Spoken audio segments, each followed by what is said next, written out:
Halos mabaliw sa kilig ang mga fans ni Kim Chiu at Paula Avellino sa isang video na ibinahagi ng aktres sa Instagram kahapon.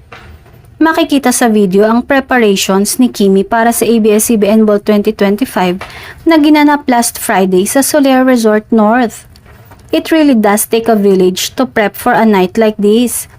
And I'm beyond grateful to have the most amazing team by my side. Thank you all for your time, talent, care, and for making sure every detail was perfect, from head to toe, inside and out. Bahagi ng caption ni Kim.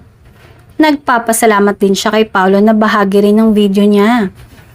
Special shout out to Pau Avellino for being such a sport and embracing his low-key inner TikTokerist in the making.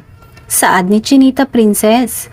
Sa video ay makikitang sinundo ni Paolo si Kimi sa hotel room nito para pumunta na sa ballroom ng ABS-CBN.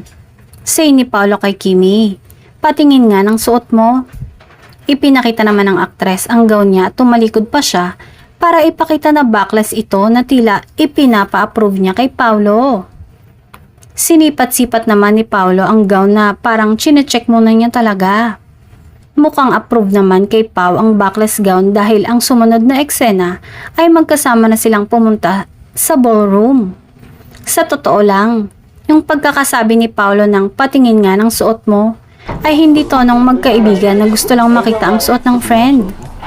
Ang dating ng dialogue ng aktor ay gusto niya munang i-check ito, na napansin din ng mga fans of course, kaya naman sobrang kinilig sila.